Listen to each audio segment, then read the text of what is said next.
man. Play this shit right here, man. Play this. Peace and Black Power. Welcome to another edition of Baba TV, House of Consciousness, Every Time Fire. Once again, it's my absolute privilege and pleasure to be back in the house always with my mighty big brother, fitness, health, trainer and expertise, interviewer, just so many different things this brother is. Very well-spoken brother, Herman Smalls. Thank you, brother Baba.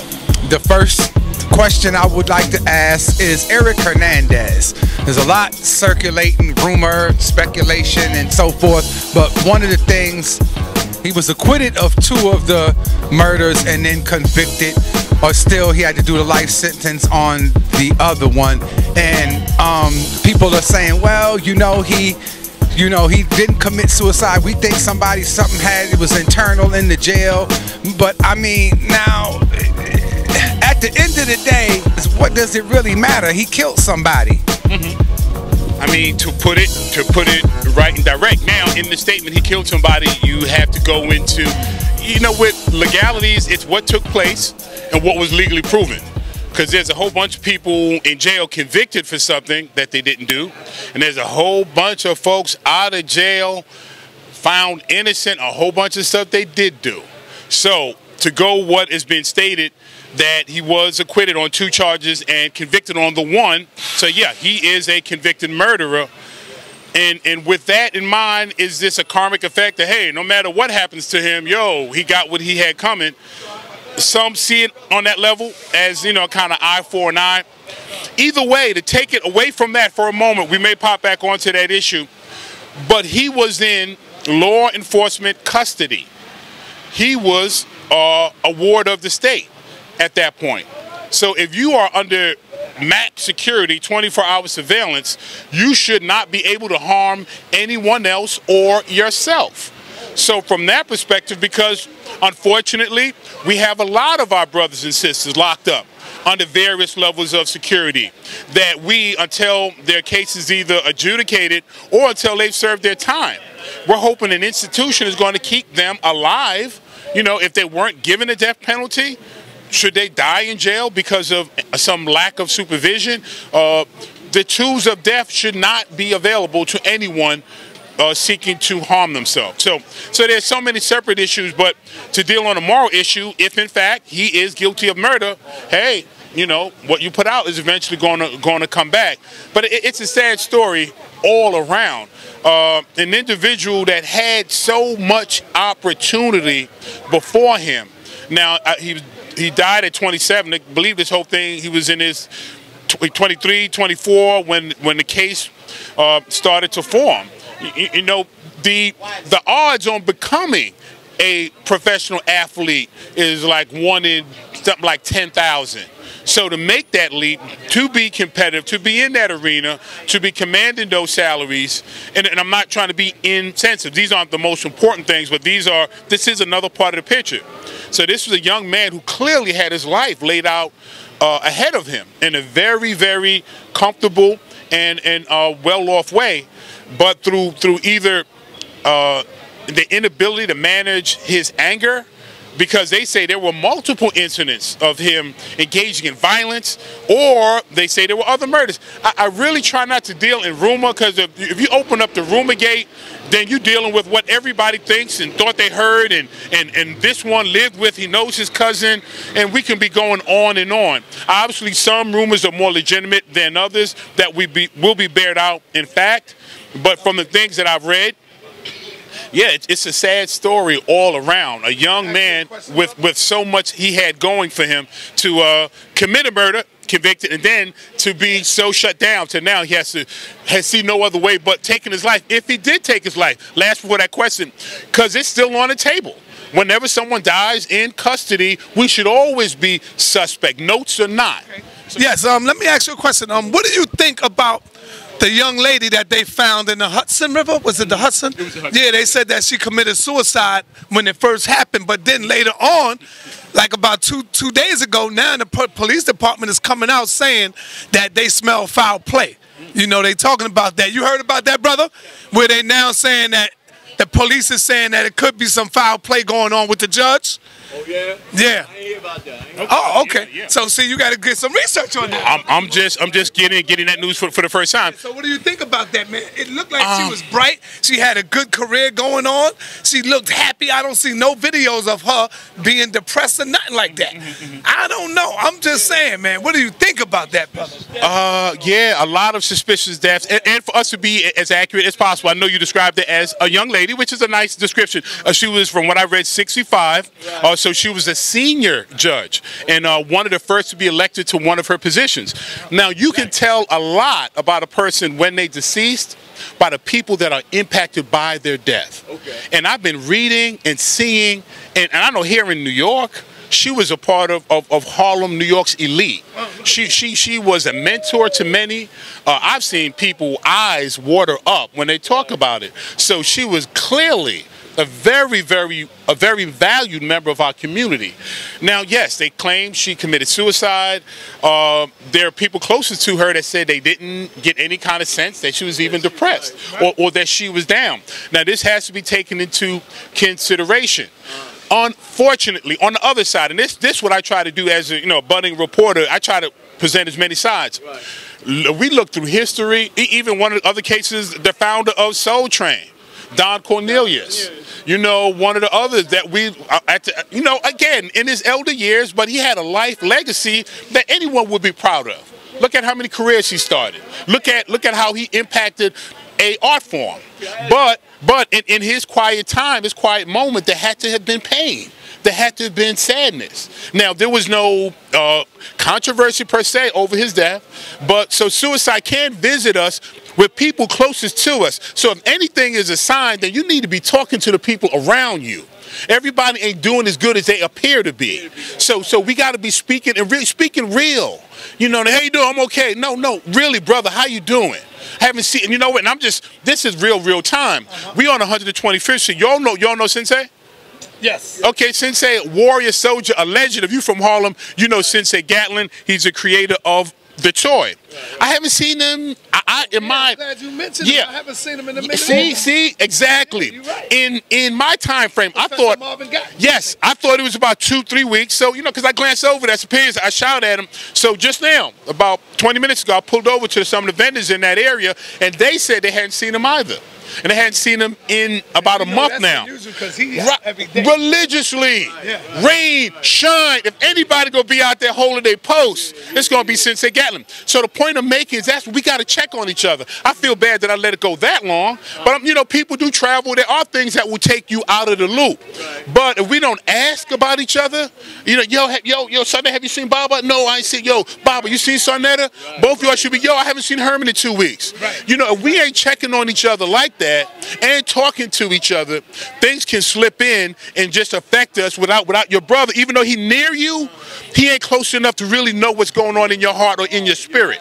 So if this is a call to arms of all of us, we got to get more into each other's lives. And it's bigger than this Facebook stuff. I don't care about that 5,000 friends. Omar Wally Clay broke it down. You ain't got no 5. You might get 3 in a lifetime.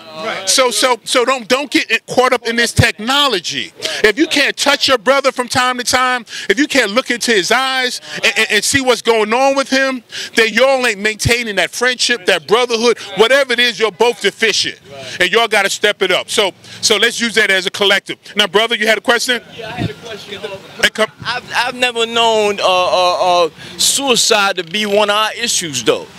All the pain we've been through for the 400 years we've been going through this thing with this white man, we never resorted to suicide. So that's very strange to me that this comes about in this day and time like that, man. Yes, brother, that brother just hit on a point.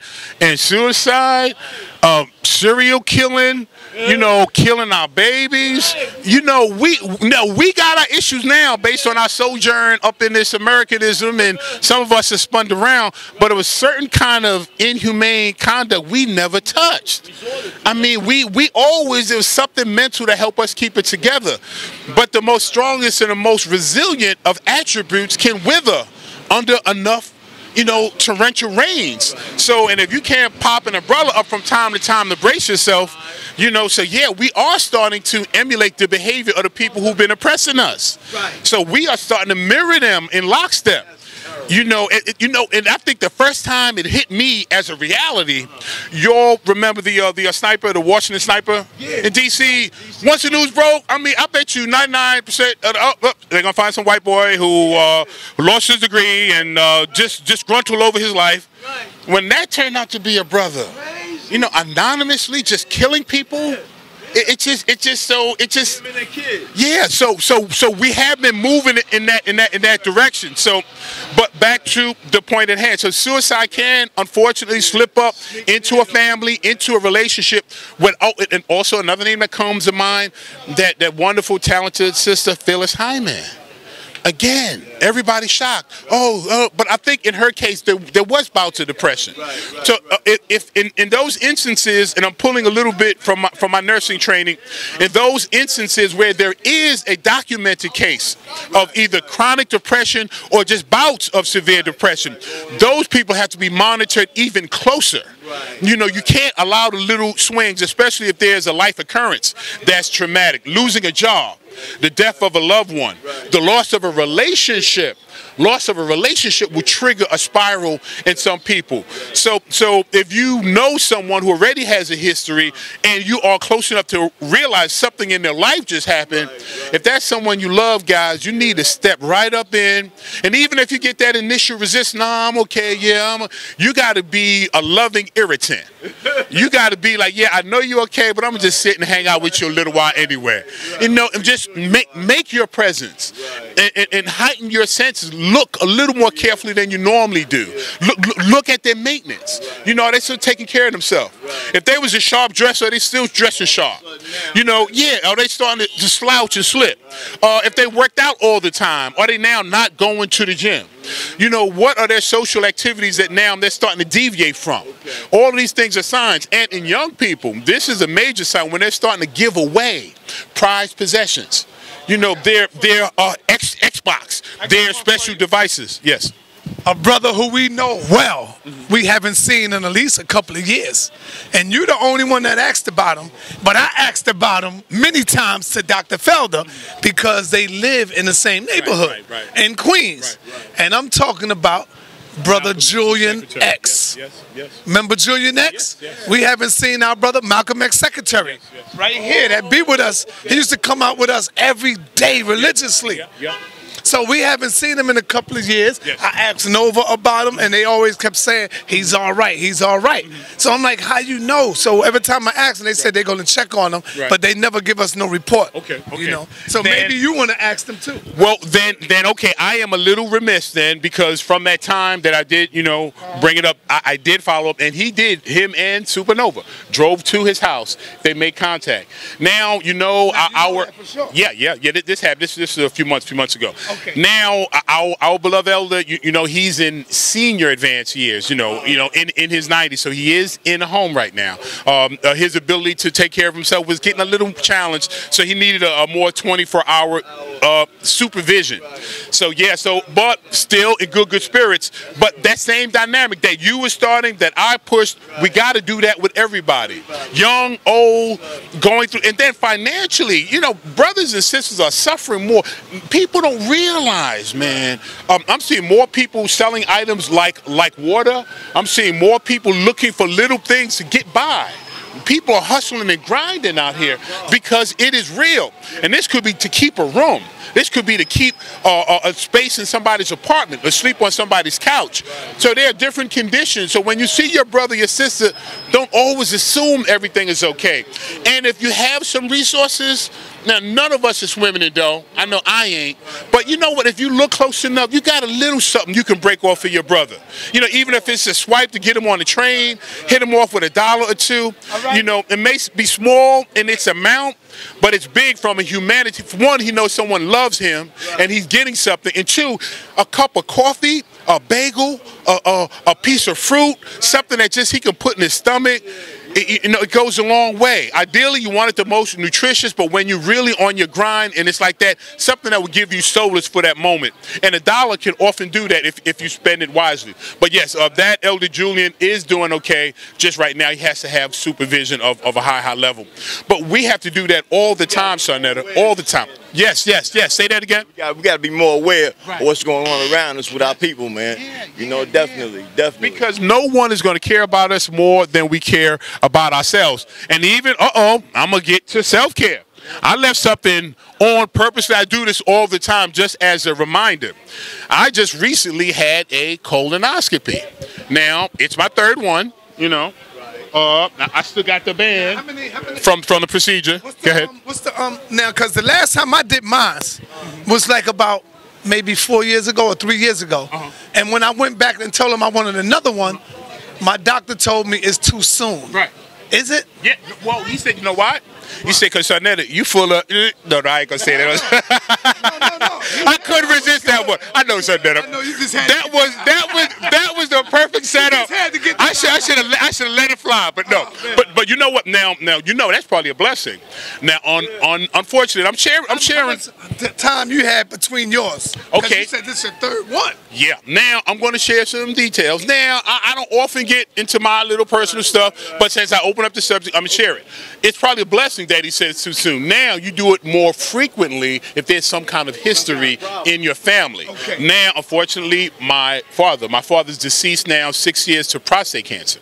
So so I have to be monitored a little closer for that. And also I had a situation that I corrected called irritable bowel syndrome. And that's when, you're aware. And I think it's the food, because the way I eat, I should have never had anything anywhere near that. But anyway, they said it was there, so I did correct it. So when there are pre-existing conditions, they do want to. And then I hit 50 2 years ago. So being fit, but you're 54. 54. So yeah, but they said, you know what happened? They probably went in. I'm going in. Well, so now what happened was everything was looking right. You have no history, obviously. They said, nah, chill, because you don't want to over-assess either. Yeah, because it's it. But I think another year or two. But you know what? Don't do like you're doing. Be a proactive patient. Now. Let me say this real quick, and I think that is one of our biggest downfalls as men, because we all don't like to go to this hospital. And then when it comes to dealing with your anus and dealing with that, we fall back. And see, that's the death of us, though, brother. We're gonna have to go out and get that check, because if we don't, you know what we do? We wait until the last minute, and then we say, "Oh, okay, come on and check me now." But by then it's too late, bro. You see, it's too late. We as men got to get this colonoscopy checked. That's the health, man, that we got to do. You know what I'm saying? What do you say about that, Bob? Yeah, definitely.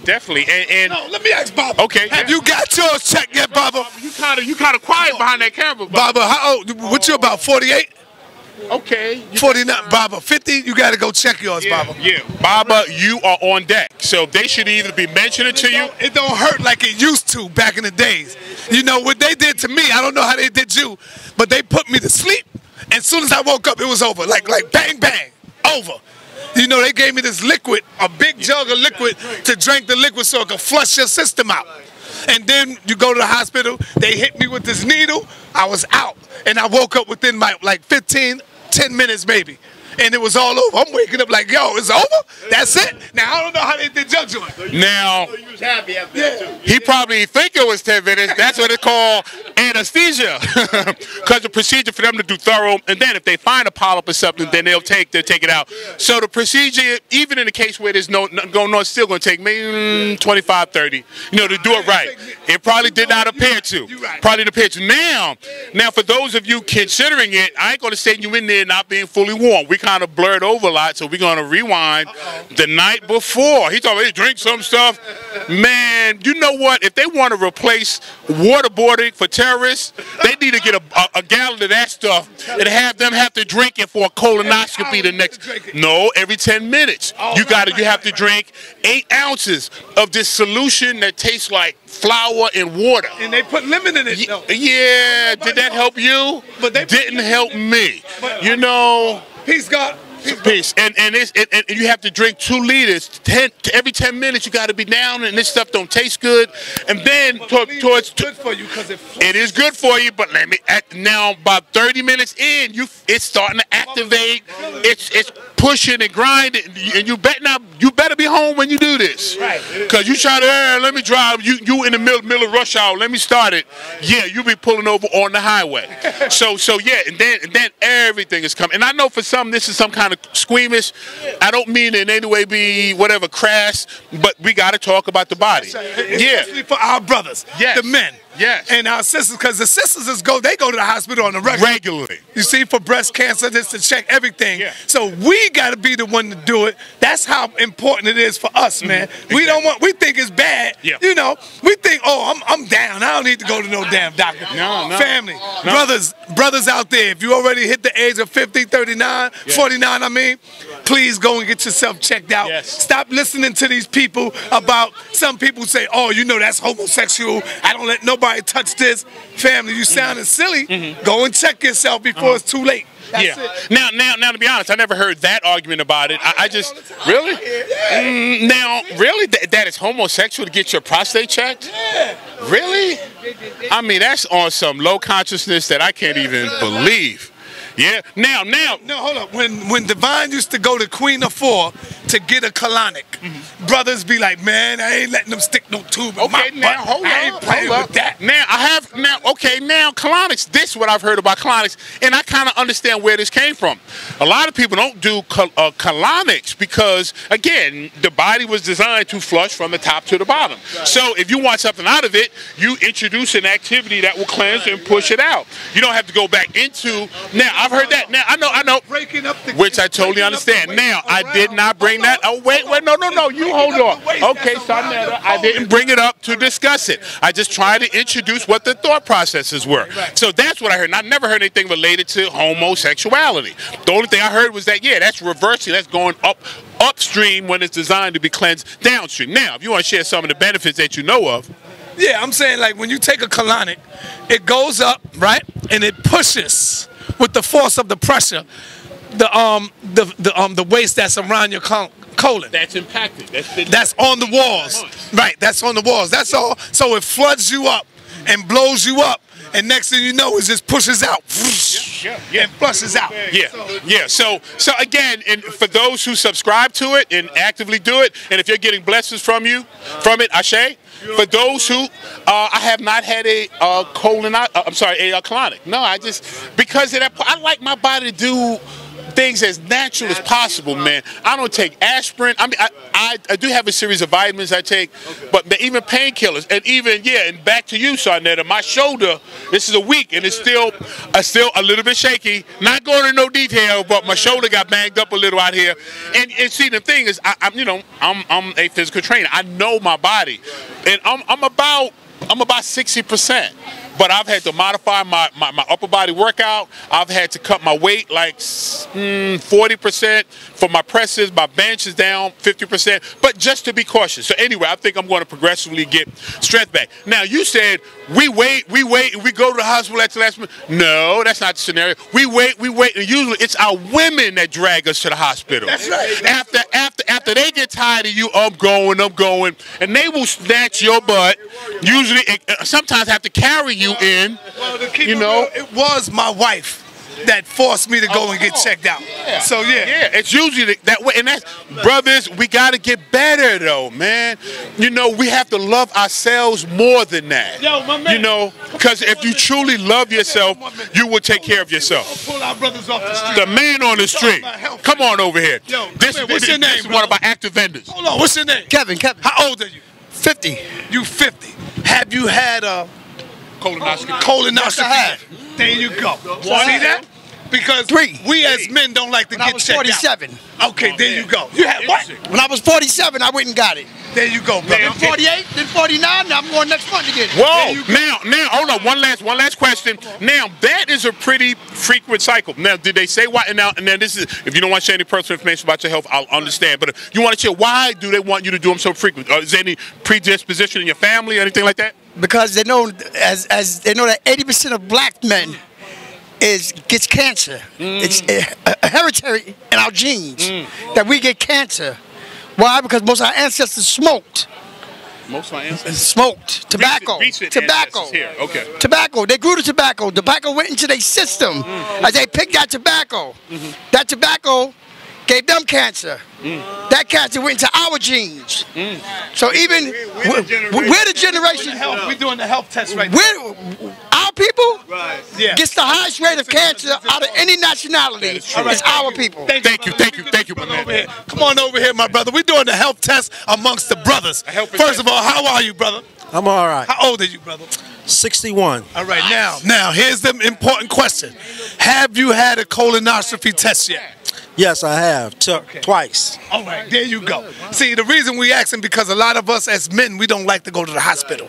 So we want to send this message out there that brothers, you need to go and get yourself checked out. I had one, he had 3, and my brother had twice. Not only colonoscopy, they should get the prostates checked too. Yes. Should get them. Well, that's what I had, the prostate. Yeah. And then you're getting it assessed. Was that just on your own doing, or were you prompted? What made you even start to consider colonoscopy? I did it on my own. I did it on my own because I don't want to die anytime soon. You know.